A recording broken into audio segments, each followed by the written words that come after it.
Sorry about that, my cable just got kicked out accidentally. The French Revolution, the Haitian Revolution. We're big on revolutions. But the one we're focused on today is the Industrial Revolution in London, where it looks like the Templars have a pretty firm grip on the city, the country, and the British Empire. It wasn't always that way. There used to be assassins in London. In the 18th century, the London Brotherhood was basically led by two people, a man known only as Miko and Edward Kenway. They met shortly after the latter returned to London from the West Indies, and for a time it seemed like the English assassins would be stronger than ever. Miko was a bit of a... Is it Miko or Miko? I'm going to probably pronounce it both ways, I don't know. Was a bit of a free spirit. He roamed all over Europe, searching for pieces of Eden, making connections and lending aid to various regional brotherhoods. I'm not sure if he was ever officially designated as a mentor, and in any case, he and Edward weren't much for that type of ceremony. What Edward brought to the table was stability. He used his charm to make connections in the city, in both high society and the criminal underworld. Sounds familiar. Edward was murdered in his own home, betrayed by one of his business associates, who was actually a Templar. Miko kept about his business as best he could, but was also killed by a Templar, Edward's son Haytham. With those two out of the picture, the Templars had a clear path to control London. In the here and now, the Brotherhood's seen better days. The Templars won a major victory in 2000 and nearly wiped all of us out. But we've been rebuilding, slowly but surely. We're establishing new brotherhoods in cities all over the world. We have a new network to stay in touch with each other, and we have people like you, our digital data miners. You might not have knives strapped all over you, but you're making a difference, and I'm grateful. I'd be grateful if we could come up with a new term for us that isn't brotherhood. Tens of thousands of years fighting for progressive and free thought, and we're still stuck with that. History tells us that the Templars were a medieval military order first known as the Poor Fellow Soldiers of Christ and the Temple of Solomon. History goes on to say that it existed for roughly 2 centuries in the Middle Ages and were closely tied to the Crusades in the Holy Land, before being disbanded after their leaders were burned at the stake in France. That history is a lie, written by the Templars. Like the Assassins, the Templars have existed in some form or another since the dawn of recorded history. Their ideology is centered around a perfect world, and their interpretation of that perfection often, if not always, involves absolute control over the freedom of individuals. The Assassins respectfully disagree. The Templar Order's control over the city of London, and by extension much of the British Empire, was like a sneak preview of the control they exert over the world today. In the 18th century, a Grand Master named Reginald Birch managed to sneak into the life of one of the most influential assassins of the day, Edward Kenway. Birch was appointed as one of Kenway's property managers, but soon became a friend of the family, even going so far as to court Edward's daughter, Jenny. Court is a polite word that I'm sorry we don't use as much today. In reality, all Birch wanted to acquire was Kenway's research into the first civilization. However, Jennifer discovered the truth and informed her father, which forced Birch to send mercenaries to the Kenway Manor. Edward was killed, and Jennifer was sold to Turkish slavers, obviously. To add insult to injury, Birch became the legal guardian to Edward's son Haytham Kenway and raised him as a Templar. With Edward out of the way, London was left without a significant assassin presence, and Birch wasted no time solidifying his order's grip on the city. But that wasn't enough. He wanted access to precursor sites and sent Haytham to the colonies in order to try and secure one. Birch's treachery was eventually discovered by Haytham and his sister, who murdered him. But by then, the Templar control over London was absolute. Industry, politics, they had their claws in every layer of society. The Templars in London went virtually unchallenged for over a century. These days, the Templars are still pulling the strings. In the past, they were popes or royalty or politicians. Today, they operate behind the most insidious force of all, a corporation. The public face of the Templar Order is a multinational conglomerate known as Abstergo.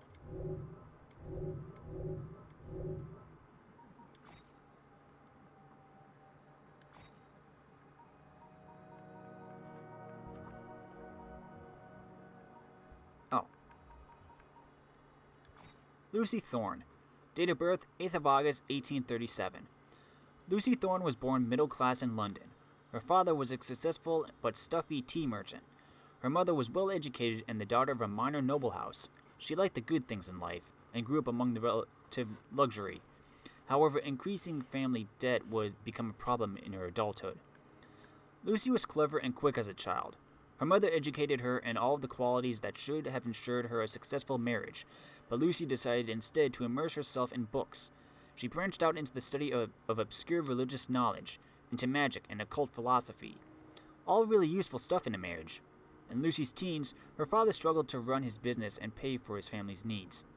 Lucy's home life went downhill quickly as less money came in and more went to pay debts. She was encouraged to find a husband who could provide for her. Instead, she took on work as a shop girl in her father's business, gradually taking on more of the management. In her spare time, she grew more and more taken with occult philosophy and supposedly magical objects, such as the Shroud of Turin. She collected rare manuscripts, overspending on auctions of rare papers. When she outbid Crawford Sterrick at an auction, he tracked her down and attempted to buy the papers. Lucy wouldn't sell, but her enthusiasm for the topic appealed to Sterrick, and he quickly introduced her to the Templar Order, where she became his second in command. So her parents needn't have worried. It all worked out wonderfully.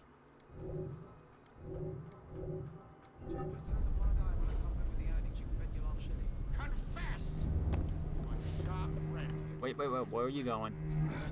Return home empty-handed. Yeah, sorry, my dad was moving around and accidentally bunked my cable. So I apologize if there's a little pause or it suddenly just cuts out.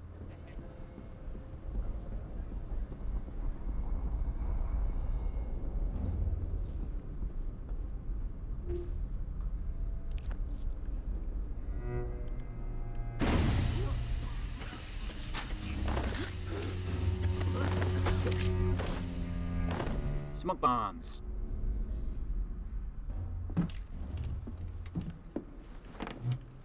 Ah, thank you kindly.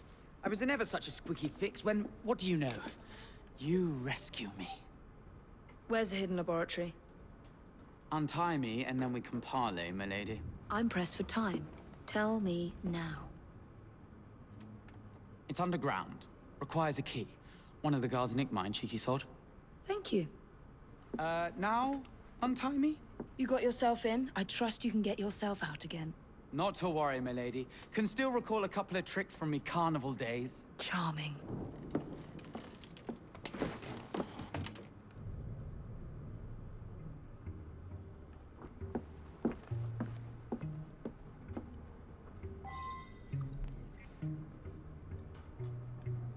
Aw, I couldn't loot them. They left their hats, though.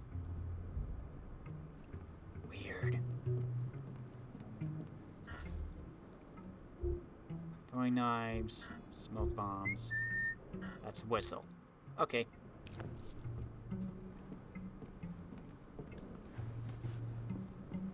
Locate the key.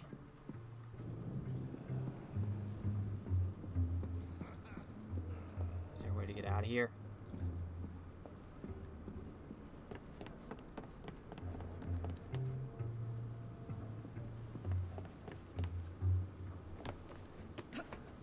Here we go.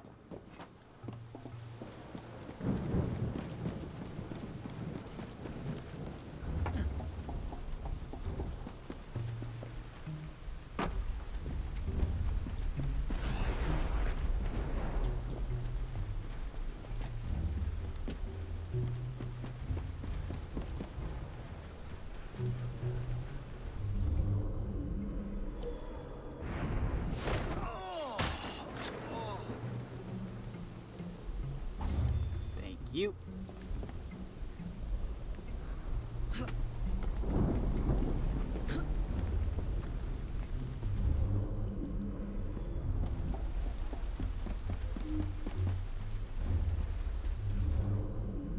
What are you doing? Keep that key in your pocket or else Miss Dawn will have your guts for guns. Let's have a look just downstairs then. I want to see that artifact, not if you value your life.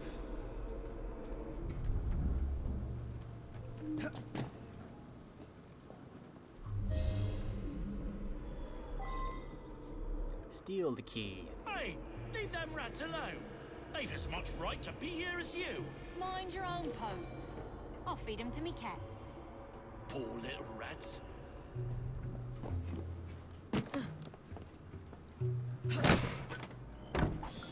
Restock some stuff.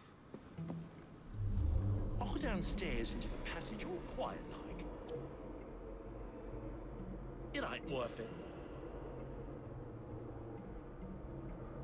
How do I want to do this? You, remain vigilant. Hold the key close. Yes, sir. What a juggins.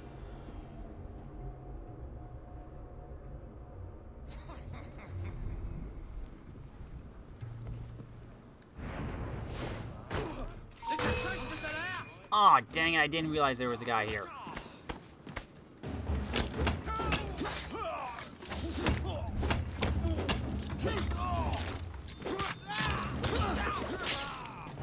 Ooh, that's brutal.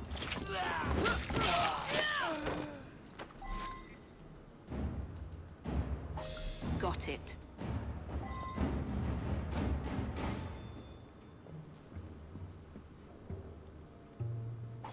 So yeah, Eagle Vision does not go through walls.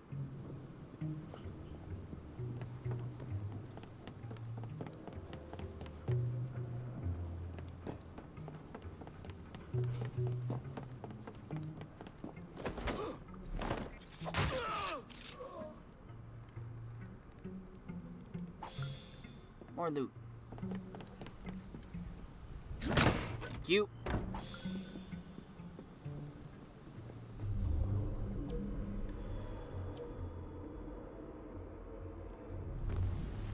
Up you go. Intruder! What? No, you don't see me.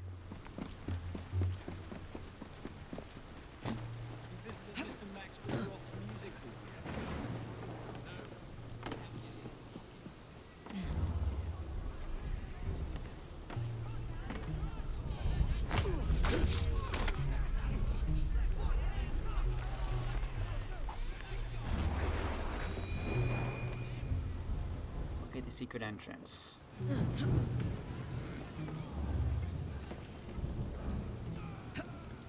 There you go.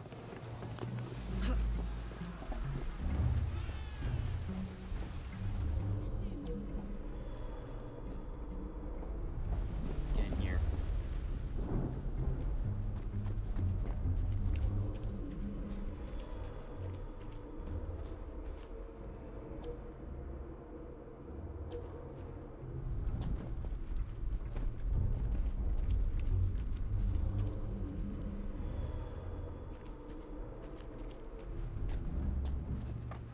What's Sir David up to in there? Don't know and don't care to ask.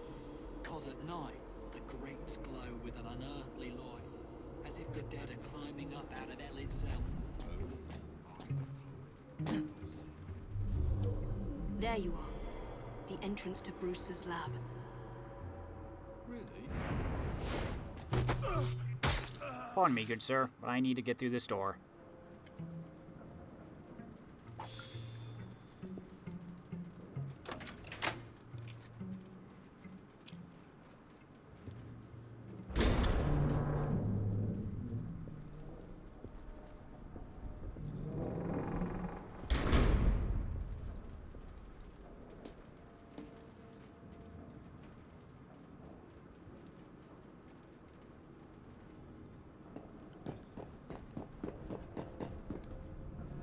Okay.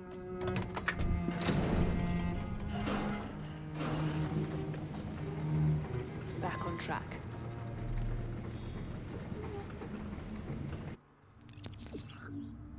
Earn XP from unlocking perks, resolving crowd events, and completing memories and activities. Earn 1000 XP. Each 1000 XP gives both Jacob and Evie a skill point to spend on new skills. Acquire skills to level up Jacob and Evie and equip better gear.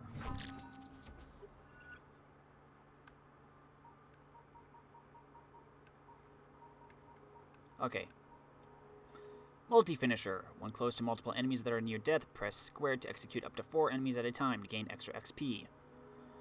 Press X to break an enemy's defensive stance or briefly stun them. Press circle to counter. Press triangle to use your tools in combat without breaking your combo. Press down to whistle. Hold circle to knock out unsuspecting or kidnapped enemies unconscious. Press X to enter stealth. Press square to perform a high-profile assassination. Press triangle to shoot. Press L3 to use eagle vision. Press X to gain a significant short-term speed boost while driving carriages. The only thing we can get right now is double assassination.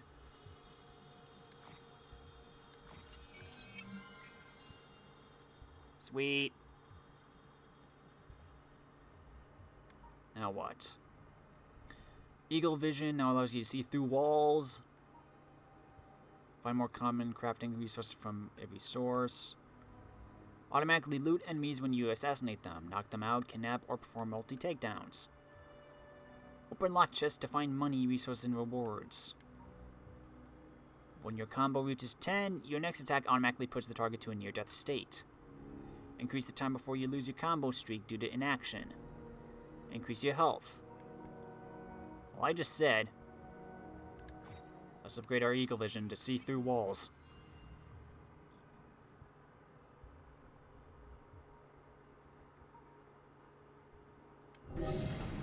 Okie dokie.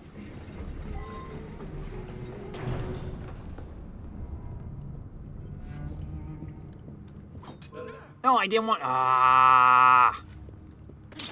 I pressed the wrong button. Man. I feel like an idiot now. I wanted to go into stealth, but I accidentally pressed triangle instead of X.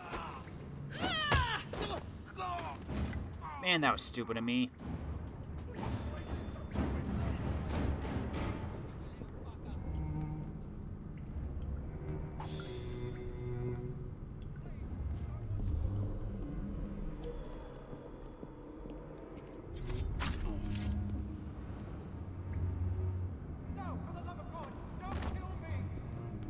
Don't worry, I'm not gonna kill you.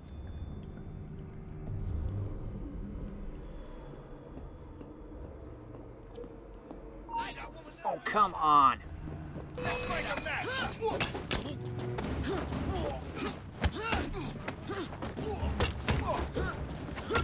can do that! Shut the life out of here!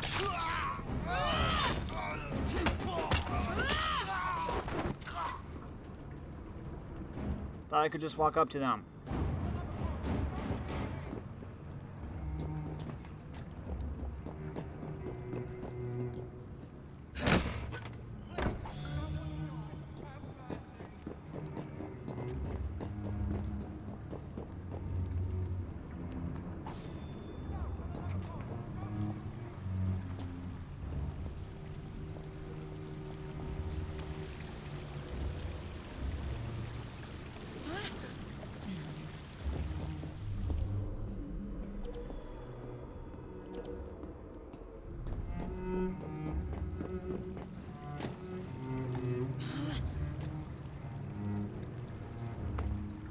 Oh, Evie, where are you going?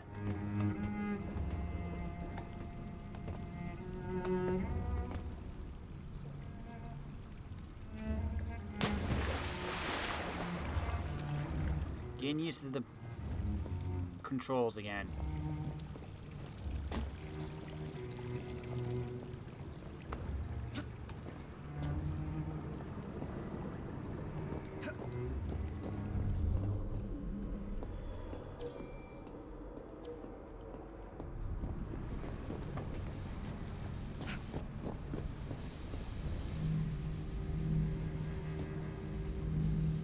Piece of Eden. Increase the electricity. But it'll become unstable, sir. You heard what Miss Thorne said. We need results now.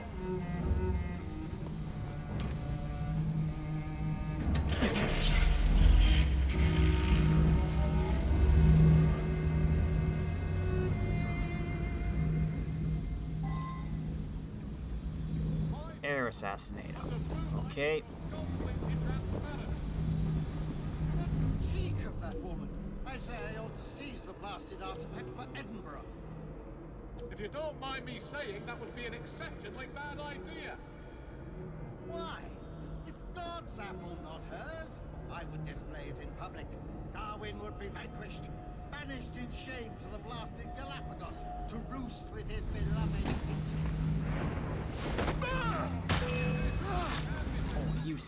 Who saw me?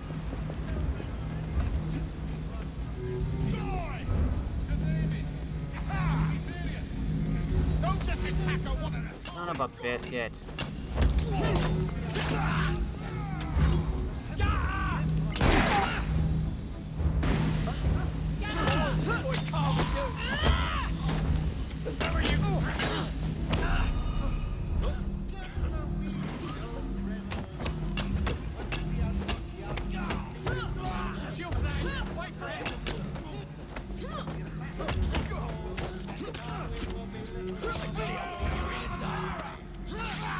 Just kill him already.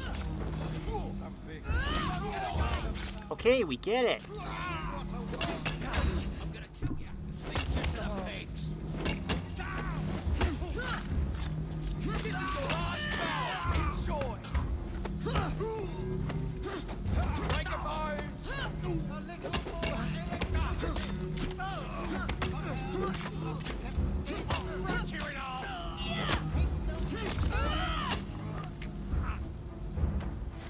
Jeez Louise. That went belly up quickly. Can I loot him, please? Yes, that's it. Now we really have something. Note the frequent fluctuations in the light.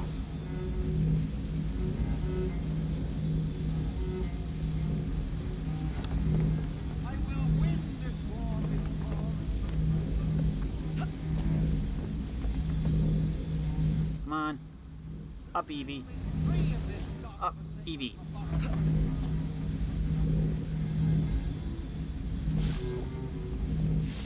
Ow. A little more electricity. Prepare. It must be kept stable.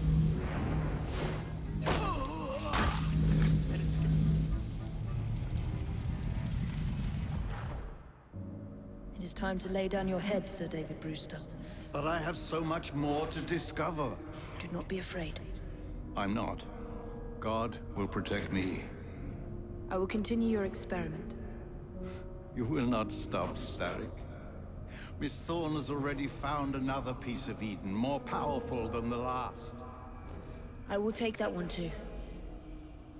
We fight to gain what we cannot take with us.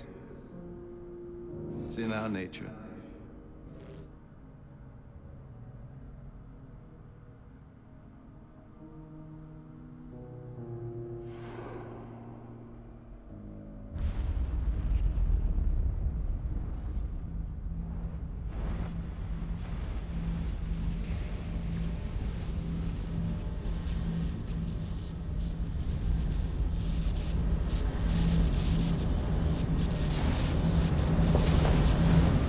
I have to get out of here, now.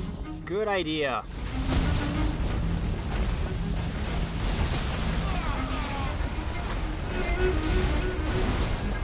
Come on, Evie. This is why you don't mess with pieces of Eden.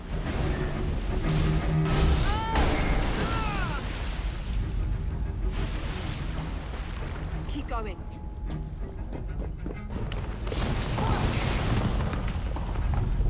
That was far too close.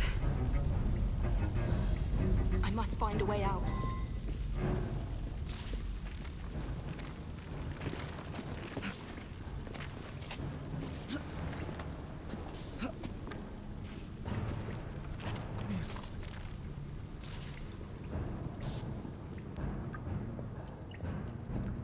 Please don't cave in.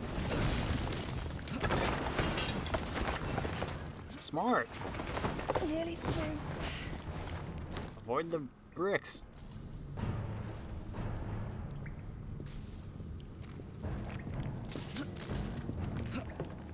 Come on! Here we go.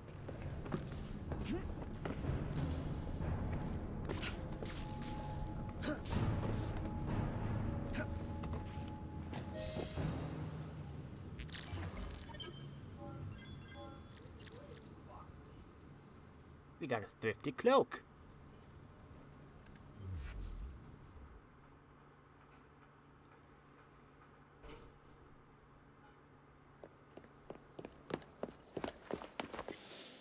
What was that explosion? What explosion? Evie? Piece of Eden detonated and took the lab with it. The magic lump of hyperbolic metal. I'm shocked. Simply because you have never valued the pieces does not All mean... went according to plan, hmm? There was a slight complication. How slight. The lab exploded. Jacob. You derailed a train. Oh, he did. Did he? Well, the train derailed and I happened to be on it. I killed my target. Brewster is also no more. Then all in all, a successful mission in spite of you two. What about London? What about it? We're wasting our time out here. You know as well as I do that London has been the domain of the Templars for the last 100 years. They are far too strong yet. Patience. The Templars have found a new piece of Eden. Sir David is dead. They do not know how to use it. The Council shall guide us. Sound advice that your father would have seconded. I shall see you back in Crawley. Patience, Evie. The gentle sound of opportunity passing us by. So what's stopping us? London is waiting to be liberated. Forget Crawley. Father would have wanted us to Oh, listen. Father. You could continue his legacy in London. Freeing future generations from a city ruled by Templars. You know, Jacob Fry, you might just be right. Then shall we? Yes. Let's. Onward to London.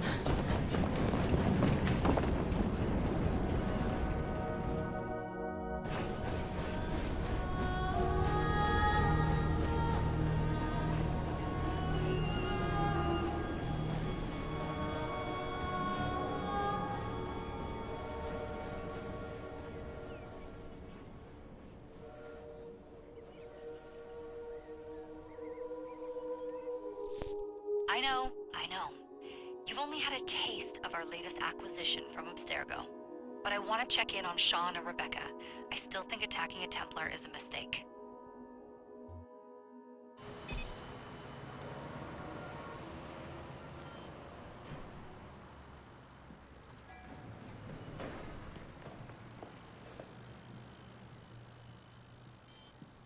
Call Dr. Grammatica. Come on. Isabel. What a lovely surprise. Our mutual friends will be here shortly to search for the artifact. Once it's located, I'll let you know. Super. Always a pleasure. Prick. It's people like you that give historians a bad name. I'm afraid I don't have time for you today, Mr. Hastings. Thank you for making my job easy. Oh, shit. It does look grim. Masterberg, Agent Acosta. Deal with them, please. Move it! Hunt them down!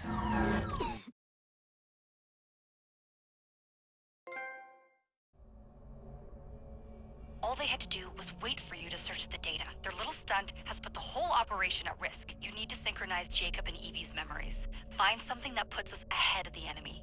Time is of the essence, and lives are now clearly on the line. Good luck. No pressure or anything.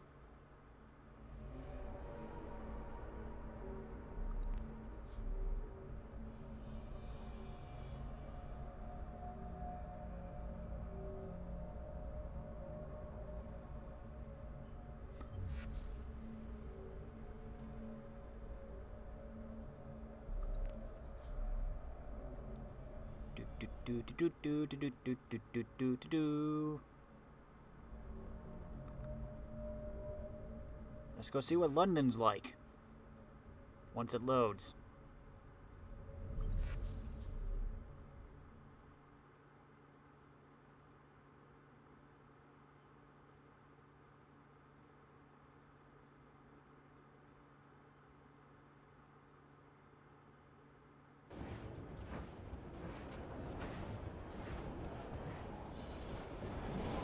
I've never seen so many people all at once.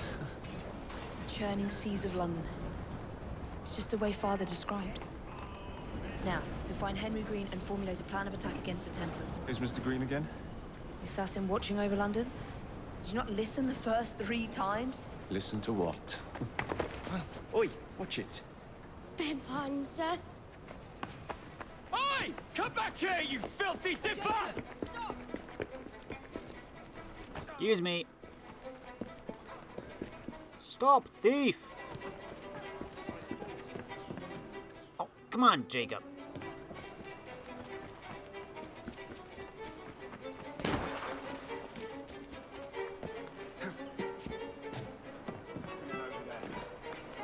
Drop, drop, drop.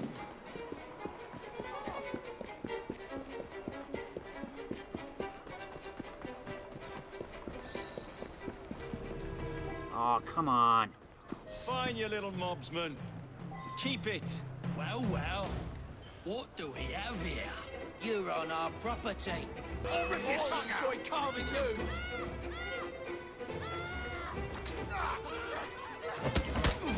Give him a good cleaving.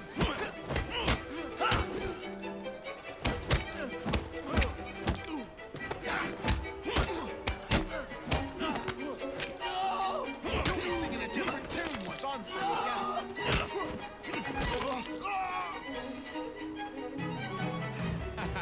Excellent. What else does London have to offer? Now is not the time for tourism, Jacob.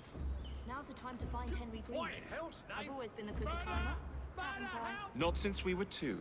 Race you to the highest vantage point. You're going to lose again. Not on my watch. Come on, you had a head start.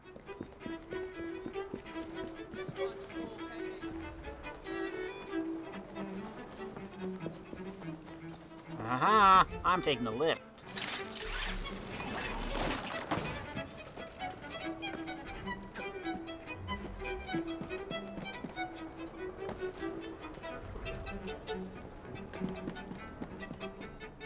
Made it. Is Mr. Green's shop located? It was marked on Father's map.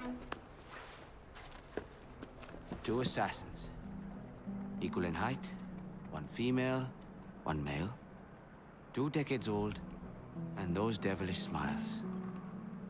You must be the Fry twins. And you are? Henry Green, at your service. I was sorry to learn about your father's passing. Thank you. What can you tell us about Crawford Starrick? I suppose the Council desires news. London must be freed, to provide a better future for all of its citizens. Well, thank goodness the Council saw reason and sent you to aid us. Yes.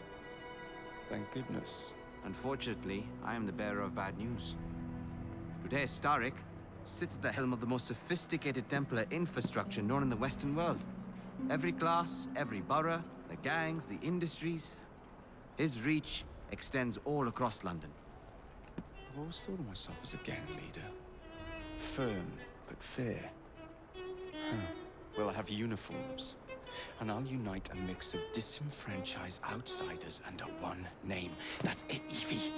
We can rally them to our side. Oh, like the way that you rallied those card players at the Oakbrook Tavern into the river. Oh, that was different. They beat me at whist. I can see it now. We'll call ourselves the Rooks. You were never good at chess either. Have you got a better plan? Find the piece of Eden. Oh. Well, let me show you the lay of the land. Shall we?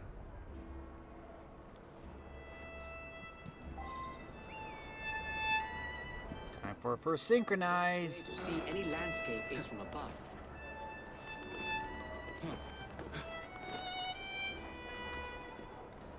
Time for a first viewpoint. Can I climb this? I can't climb the pole. Dang it.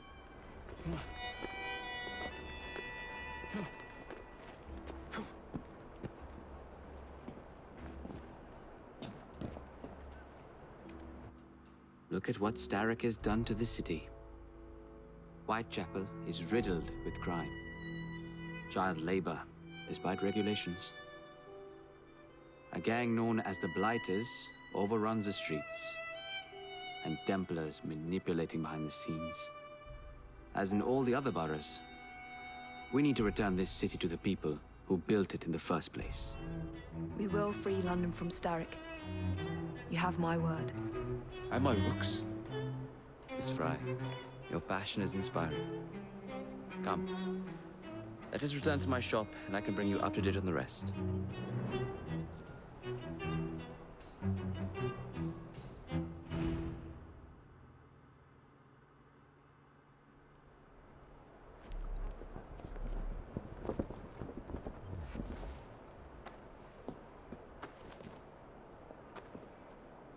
Hold on, we have more entries.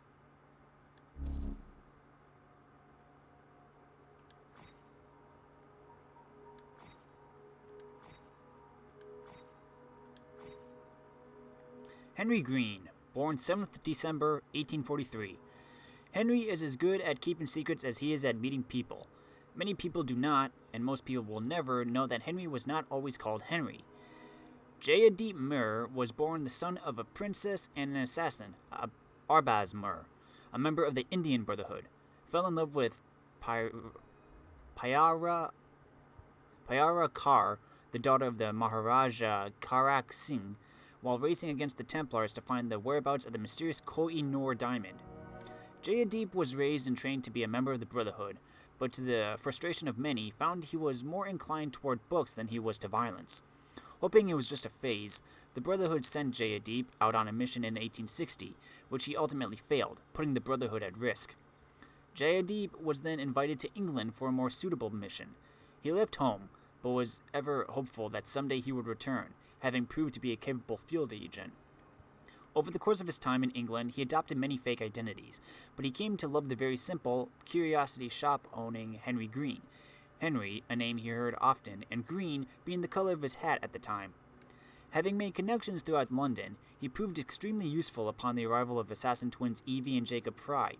For them, he helped in their quest to bring down the Templar control in London, having consumed as much information about the city as is humanly possible.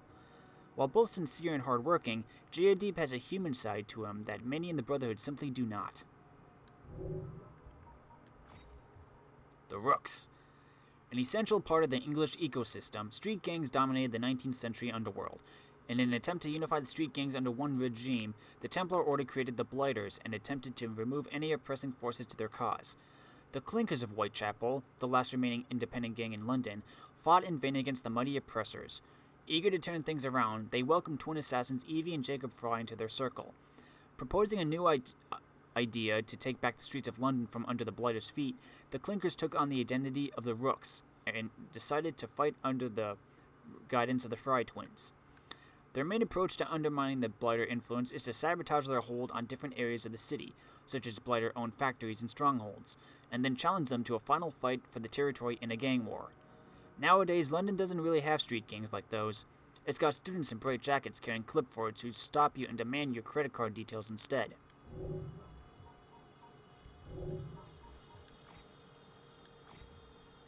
Otto Berg, born 17th June 1985.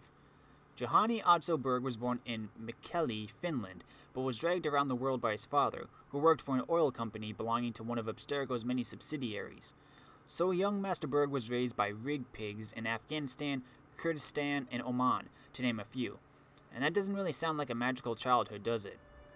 With his father's blessing, Berg returned to Finland to join the army. At first, they made fun of his muddle accent. Technically speaking, he doesn't even pronounce his own name correctly. But the joke quickly stopped as Berg proved himself to be an excellent recruit, becoming one of the youngest special Jaeger in the UD Jaeger regiment.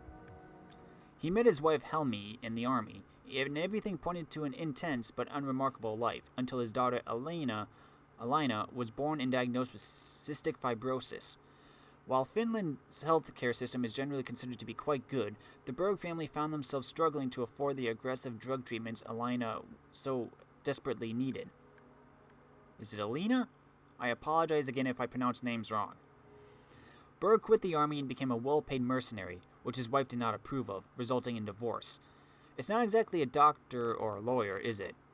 Berg's freelance activities caught the attention of Dr. Warren Vidic, who recruited him into Abstergo's NMI training program in exchange for an off-the-market miracle cure. I imagine Berg's divorce became much more amicable, though no less final after that. Just as he did in the army, Berg showed promise early on and quickly rose through the ranks, and eventually won a spot in the inner sanctum of the Templar Order. He was given command of Sigma Team, an elite force designed to hunt assassins. He's been a pain in the proverbial balls ever since. TLDR, Otto Berg is a scary motherfucker and someone actually made a baby with him. Gross. Violet DaCosta, born 14th June 1988. It's tempting to say that Violet DaCosta is an evil version of Rebecca Crane, but then that assumes you haven't spent much time with Rebecca Crane. I'm armed. Violet was born in Barrie, Ontario, and completed a bachelor's degree with a double major in mathematics and computer science. Fun times. She was looking for work in the intelligence community when she was recruited by Abstergo to work as a technologist. After the original Sigma team was annihilated in Florence, Violet was Otto Berg's first recruit into the new version. She serves as tactical and technological support. Her ability to assess situations and identify priorities means that she's able to tell whom to kill first. Always handy in the job, but not what you'd call a particularly transferable skill. All this also means that in addition to being incredibly handy with technology, she's a trained killer. Violet's services are in high demand, and she is frequently sent around the world to various Abstergo facilities in order to fine-tune and innovate on various operating systems, network security, and intrusion detection systems. She's a Templar. She's also Canadian. Frankly, both make me shudder. Alvaro Grammatica, born 4th April 1965. Alvaro Grammatica was a genius from the day he was born in Mexico City. He graduated from university at the age of 17 with advanced degrees in physics and computer science, and went on to develop expertise in mechanical engineering and biology. Plus, he was brilliant at Sudoku. And this wide range of knowledge that made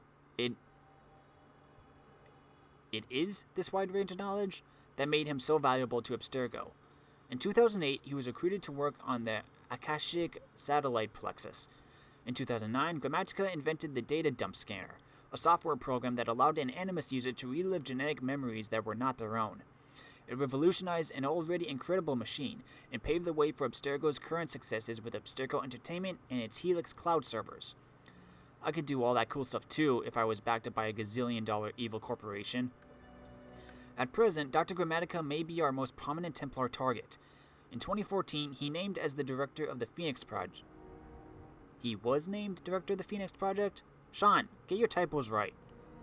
Which hopes to use every resource at Abstergo's disposal to fully sequence a first civilization's genome. We're hearing reports that this has caused some strife among the Templar rank and file. The previous big shot, Dr. Vidic, knew how keep the inner sanctum unified toward a common goal. But Dr. Grammatica is most concerned with the work than human relationships, and that's not limited to his co-conspirators. He often abandons his wife and 3 children for long periods of time while immersed in whatever abhorrent experiment is currently in front of him. Like Sudoku.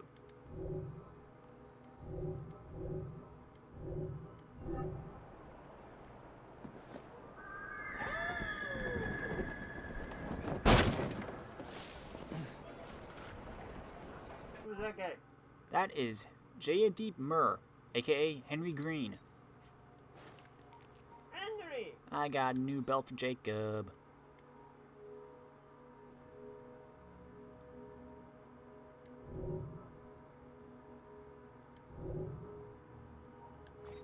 I think I need to level you up first.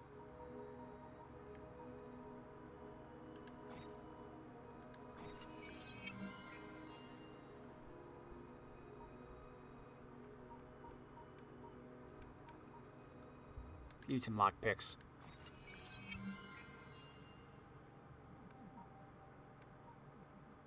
And we'll give you more health.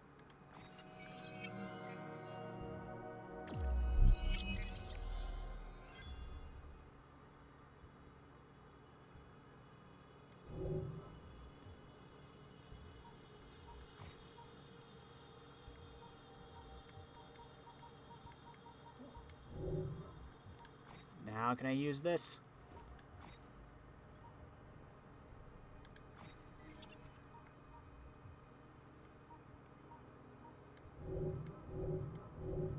There, new belt for Jacob. Keep quiet. Kalok's looking for me. Who's Kalok? One of Starrick's gang leaders. Why does he want you? He's after some of my more arcane research into one of the precursor artifacts. The Piece of Eden. So tell me about these blighters. In search of an army, Starrick gathered up the nastiest of the underworld. Some of the city's gangs tried to prevent it and were slaughtered for their efforts. Now, only Whitechapel's clinkers remain opposed, but they're no match for the blighters. Well, let's shine these clinkers up then, shall we? They're just the sort we're looking for. You can't be serious. Evie, they're ready to fight and oppose the blighters. This is my chance to step in. Look out, London. Here come the rooks.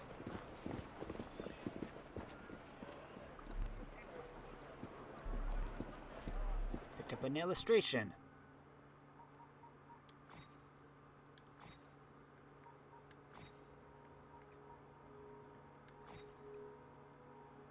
Archer's Cottage, Barford.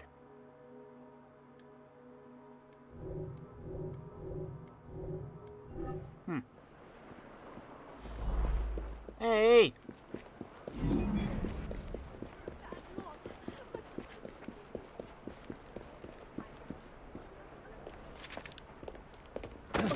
Confound this city. No one looks where they're going. Yes, I've noticed that. Bloody Drood. I'll never finish it at this rate. Only Providence knows where those words are headed now. Well, I must get to work replacing them. Should you ever be in the mood for a tale or two, you can always find me where the ale is warm and tempers are hot. Ta-ta! What an odd man. That Mr. Fry was Charles Dickens. Knows everyone and everything in the city. If I were you, I would keep that connection in your back pocket.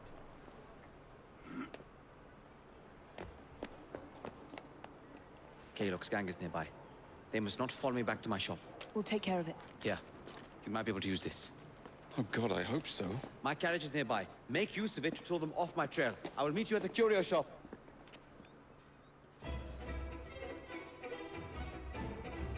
Our first historical figure!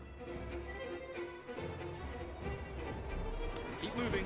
We need to lead them away from green. Here comes trouble.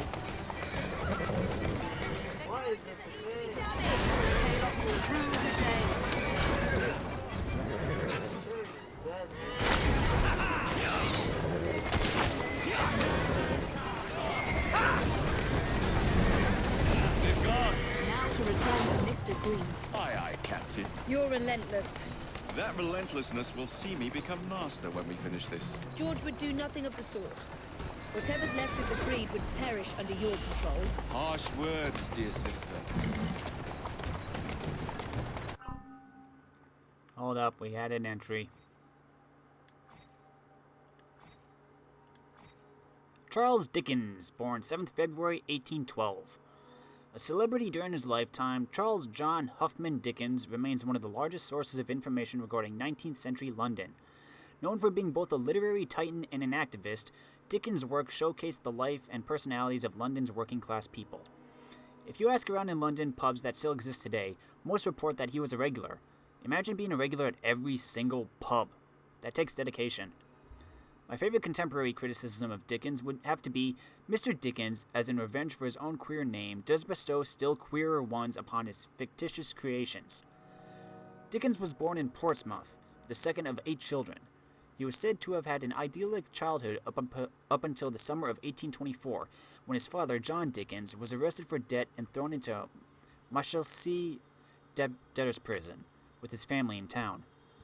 To help pay off his father's debt, Charles was forced to leave school and begin work at Warren's Blacking Warehouse, a place that was notorious for its poor treatment of children. Not a Gretchen to be seen. Yet even after his father's debt was cleared, young Charles's mother suggested he continue to work. "I never afterwards forgot, I never shall forget, I never can forget," he said, "that my mother was warned from my being sent back." Once free of the warehouse and after attending school, Dickens got a job at the law office of Ellis and Blackmore, living in the city. He attended the theater religiously and, inspired by the stories spun on the stage, began his writing career. Dickens, of course, went on to be world-renowned for works, including Oliver Twist, A Christmas Carol, and Great Expectations, and his success as a writer continued throughout his life, even Queen Victoria calling herself a fan. Perhaps less well-known, however, is Dickens' powerful interest in the supernatural, which eventually saw him become part of Cambridge's Ghost Club, an organization of paranormal investigation and research. One of the biggest controversies surrounding his life was his extramarital relationship with Ellen Ternan, a young theater actress with whom he remained until his death. Ternan and Dickens kept their affair secret, destroying their entire history of correspondence in a bonfire 9 years into the relationship. In June 1865, Dickens was involved in the Staplehurst rail crash, but despite quite heroically helping rescue other victims, he refused to speak at the accident's inquest to avoid having to disclose that he had been traveling with Ternan and her mother. Between 1868 and 1869, Dickens gave a series of farewell readings in England, Scotland, and Ireland. During this time, he also began work on what would be his final and only unfinished novel, The Mystery of Edwin Drood. In June 1870, after a full day's writing, Dickens suffered a stroke, died the next day, coincidentally the 5th anniversary of the Staplehurst crash. He was buried in the Poets' Corner of Westminster Abbey.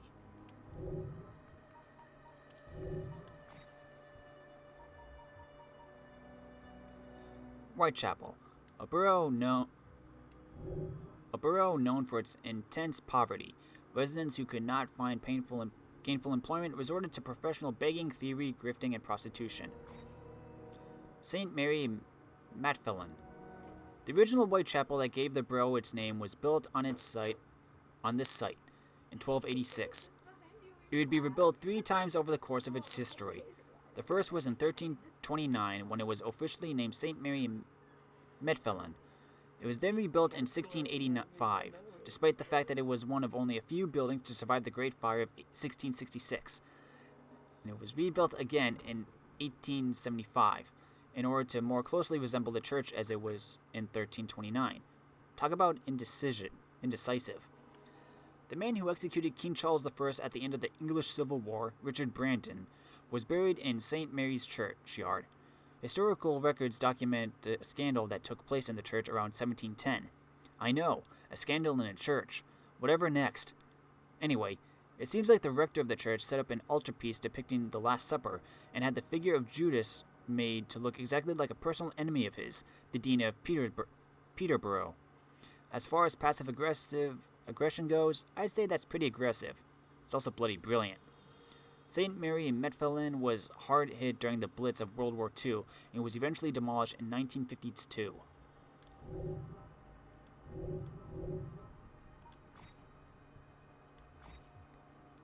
Firearms.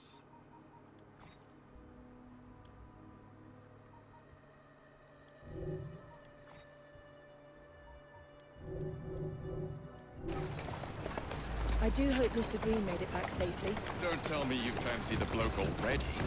Oh yeah, this is London. Number one source of information turns up dead. Starrick can't be that hard to find. I say we turn the carriage round and go find him. This is why you aren't in charge. Listen to your older sister, Jacob. Doing fine, girl. Revoke his license. He's gonna ram that guy. Slow down now. Oh, we're right here. Can you park? You're just gonna leave it in the middle of the street. Someone will come pick it up. We just hopped in. It's his carriage. Did you give them the slip? We gave them more than that. Who are all these people? Over the years, I have established a number of connections across the city. Splendid. We'll need focused aid. Focused aid. We take over Starrick's gangs, we cripple his control. You're not aiming high enough. Starrick has influence in every branch of society. We need to match him. I see what you're saying, Evie. We need the Rooks. You are not starting a gang called the Rooks. I believe I may have an idea of my own. We will need the police to turn a blind eye to activities. My ally in the force, Sergeant Aberline. I've heard he's a master of disguise. Next up, urchins. Urchins? Urchins. Children make for excellent spies. Clara O'Day. Smart as a whip, that one. Finally, you would be wise to remember that Starrick never acts alone. There are gang leaders in every borough. You'll meet them soon enough, no doubt. Rexford Gaylock, known for his ability to vanish before your very eyes. Should we make him vanish for real? I suppose. One moment. A Templar target you might want to look into. Be cautious. It's rough out there. No, don't worry about me, Greenie. I can handle a few thugs.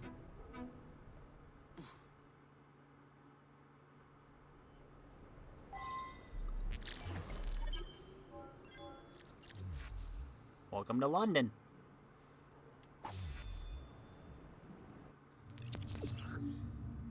Press the touchpad to access the London map. Complete conquest activities to capture territory from the Blighters.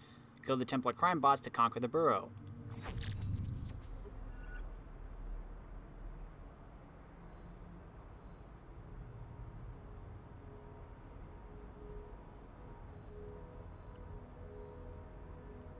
So I'm all the way down here.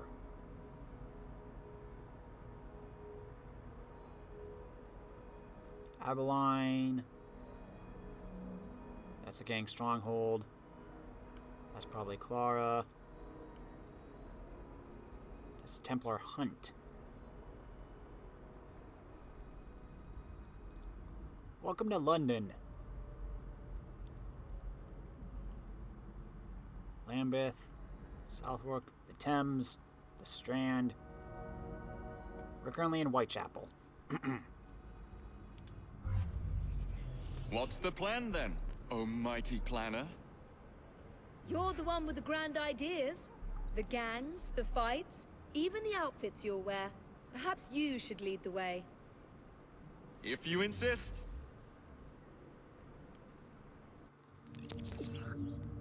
Press options to open the main menu and R3 to switch between Evie and Jacob. Evie favors the stealth approach, where Jacob is more confrontational. Evie and Jacob share money, XP, and rewards, but have separate gear and skills.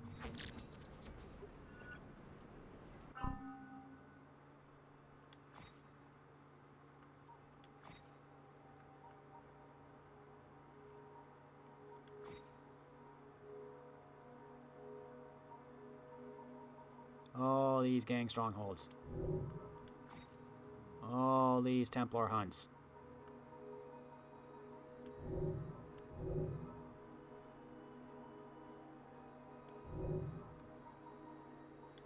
Database. Clara O'Day, born 24th February 1856. Born in 1856, Clara was the only child of the less fortunate O'Day family. Like many Irish women, Clara's mother was an indentured servant to an upper-class household in the Strand. Sneaking into the family's private lessons, Clara picked up as much as she could, devouring the education her parents could never afford to give her. Unfortunately, after being wrongly accused of theft, Clara's mother was dismissed from her job and was forced to find other means of survival. By the time she turned 10, Clara had become the sole breadwinner in her household, her father having left the family a year prior, and her mother bedridden and sick with grief. Clara took to the streets to support what little family she had left. The orphan children with whom she found kinship gave her a sense of belonging that she never experienced before. Courageous and charismatic, Clara, now orphaned herself, has grown up to be a remarkable young businesswoman and today helps provide for children in need. Frederick Aberline, born 8th January 1843. A young clockmaker from Dorset, Frederick Aberline knew he was destined for bigger and more puzzling things. Joining the Metropolitan Police in 1863, it took him only 2 years to make a good impression and be promoted to sergeant. He always strove to be fair and just in his line of work, but found that the law was often anything but. In 1868, albeit with some hesitation, he joined forces with Jacob and Evie Fry, two justice-seeking rogues, to help rid the street of the notorious blighter gang that dominated the city's underworld. Although reluctant to look back on this unusual time in his life, his actions during this year were crucial to his career. In 1873, he became an inspector and was transferred to Whitechapel, where he eventually led the investigation into the infamous Jack the Ripper murders. Although certainly beneficial at the time, Aberline spent the rest of his life questioning whether or not his early alliance with the Frys was ultimately just another corruption of the justice system.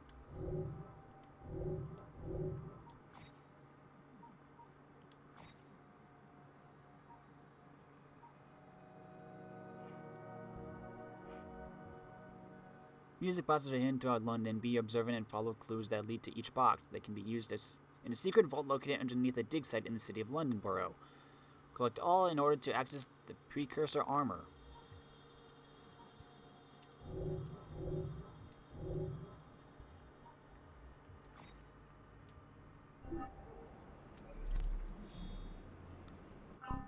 Evie.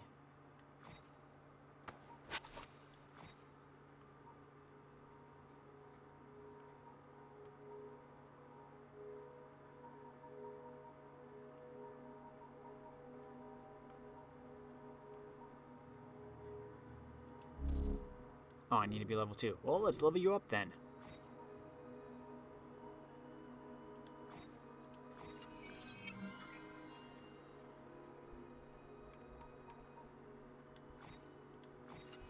Maybe lockpicking. There you go.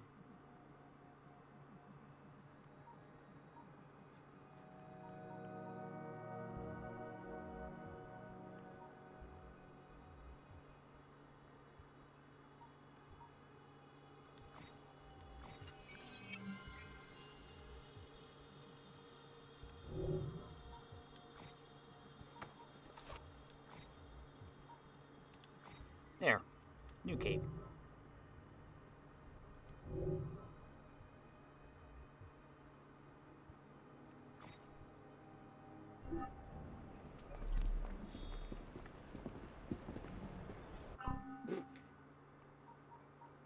Just walks right up. He does it.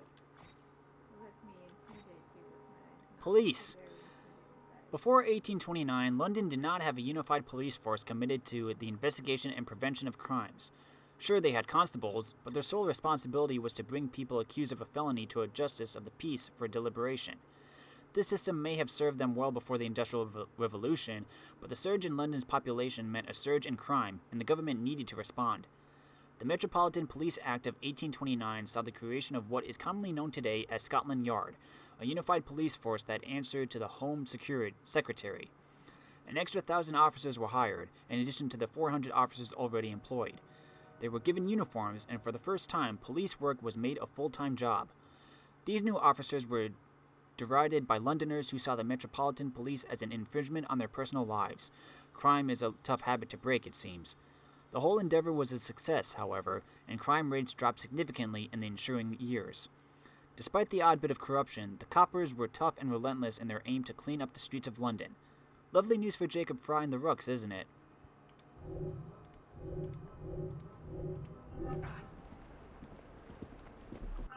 You had skills available.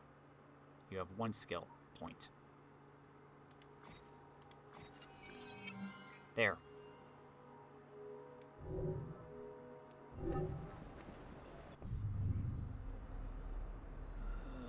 Let's go grab this illustration. Ooh, dead horse.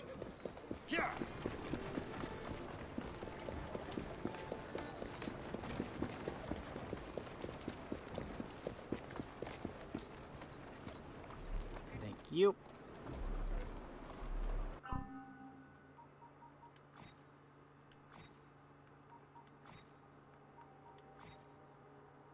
Discussing the budget.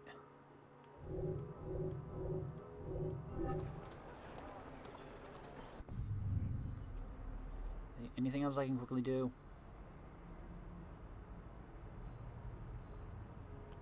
Let's get this bottle. Then I'll probably call it.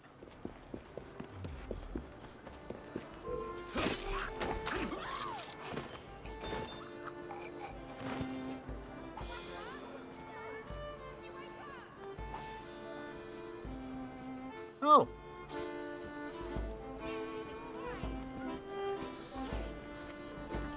They here? Stone cold dead.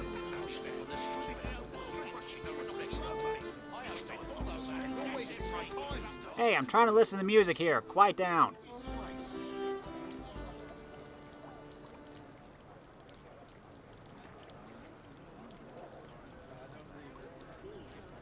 Was that really necessary? Dead as a doornail.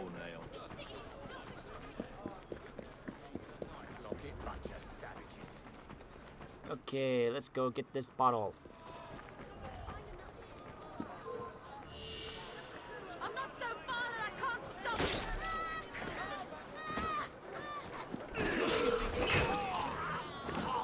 Sid stealth kill the messenger. You have to do much better than that.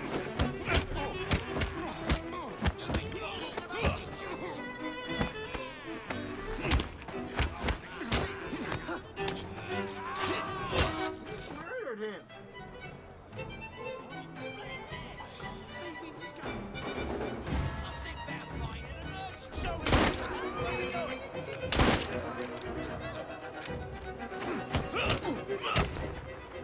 Finish him off!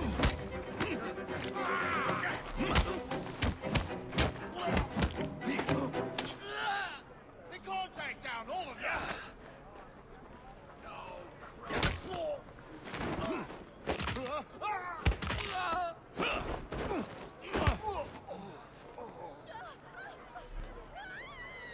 Brutal. Hey, someone stop that thief! Just see someone. My word! Okay, to the bottle, and then that's it. Join a traveling show in France. No, there is retreat!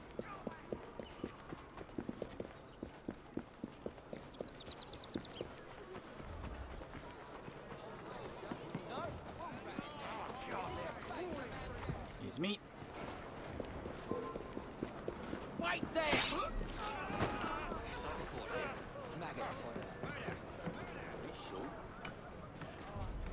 For some reason, I want to pick this one up specifically.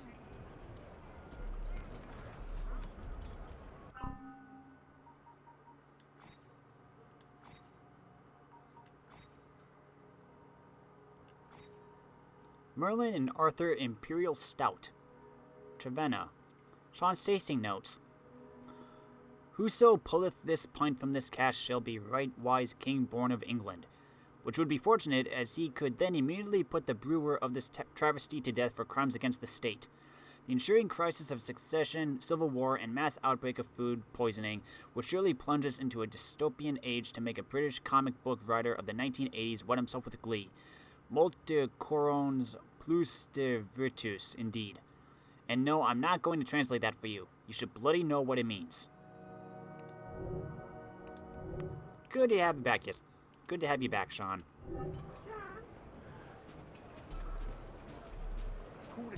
Well, this would probably be a good place to stop. So, next time, we'll begin to explore Whitechapel. And possibly start with some recruiting. Or maybe collectibles. We'll see. Till then, if you like this video, let me know in the comments. If you really liked it, press that cute little like button. Thanks for watching, everybody. I'm Luke Dog, and I'll see you next time.